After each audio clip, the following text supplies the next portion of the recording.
Let's go next to Oliver from New York City, who I think is saying Oliver, you will not be voting for Biden. Is that right? Correct, David. Okay, who are you going to vote for? Thank you. I'm gonna go third party, and I like Jill Stein. I briefly read her website and the things that she's proposing. Just generally, I think I've just been too highly disappointed with the way politics seems, and a bunch of other things. But I appreciate you taking my call. Just generally not pleased with Democratic Party at large. I will admit that Biden has done great things. Obama has done great things. That's without stating. But there's just things that I just can't accept anymore. Now, I'm curious, do you care about voting for someone? And I don't mean this in the general sense, I mean in the literal sense. Do you care about voting for someone who even conceivably could become the president? And what I mean by that is, by my memory, the Green Party on which Jill Stein is running only even has ballot access in 16 states and literally could not win. Do you care about that, or Right. is it just I ideological and signaling for you? it's Yeah, it's just my principle. I absolutely know they cannot win, and Hmm. that's actually related to part of my question. But I'm in New York, so they're not winning. Biden's winning. So Right. I Biden's going feel to win in like New this York. is yeah, My yeah. So vote like will my cancel out question your matters. vote. Think about it that Yeah, way. exactly. Yeah, Yeah. yeah. So I'm not, trying to say everyone needs to do it, but Right. just personally for my principles, like I just cannot do it anymore. And that actually leads to my part of my question, but just one thing, uh the way Biden handles Israel, that conflict is just not acceptable to me anymore. And what don't you like And about it? uh, I mean, I am not as well versed in politics as you are, or probably a lot of the people here, but I just can't seem to understand. There's always millions of tax-paying dollars that can go to, we'll say, Caucasian countries.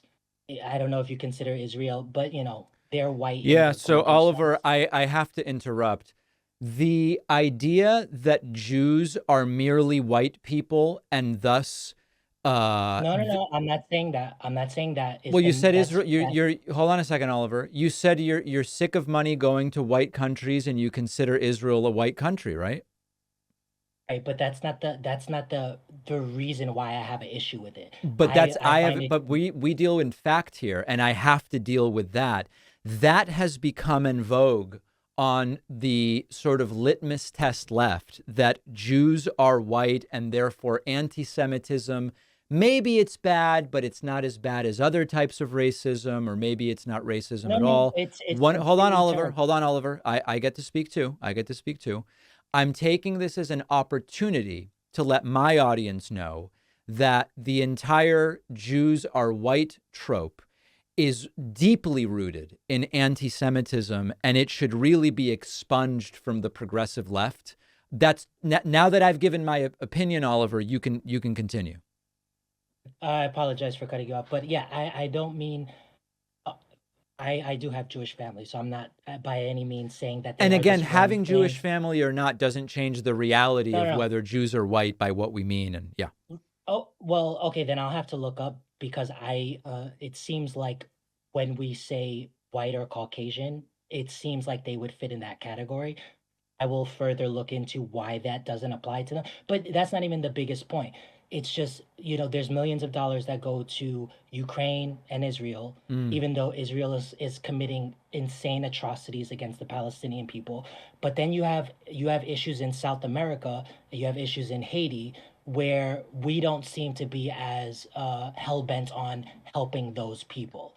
So there is a huge like you may say that Jewish people don't cleanly fit into the white category, but it's a huge delineation between the people who are in South America, Africa, Central America, and so forth. It's completely different. What's different? The And color of that's the their only thing. skin? Is this is you're talking, what are you talking about here? Skin color? I mean, okay, for the most part, South Oliver, I'm no, Americans I usually. don't want to it's not a trick question. I'm just talking about, are you talking about skin color as the difference in No, how you culturally. feel in terms of aid going No, to no, different culturally. countries? Culturally, we I think a Culturally. lot of people would. combine Ukrainian people, Eastern European people, and people from Israel, they would, I think, categorize them as being white. If that's not correct, that's fine. I Yeah, can well, it's research that. also another reason why it's just kind of a crazy thing to say is that if you consider that Israel has a huge Arab population, they're certainly not white. Israel has, Okay. hold on a second, Oliver, Oliver, please, please. Israel Uh, has a huge Arab population. I don't think that we would consider Arab Israelis white, especially if you saw pictures. I mean, it's so silly, but a lot of this is how people present. Uh, Even the Jewish population in Israel is hugely made up of Sephardic and Mizrahi Jews who I can't imagine you would say those are folks who look white. So, Oliver, I think I appreciate your perspective. I hear you're voting for Jill Stein. I think that the confusion and misunderstandings you have about a lot of the basics of what's going on are part of why I'm so concerned about folks who are so confident in saying, I'm voting for Jill Stein, lacking a ton of just basic information about things, falling into all sorts of different tropes that are well, repeated ad nauseum. I'm concerned, okay. Oliver, but I'm glad at So, least that you're voting in New York and Biden will win easily.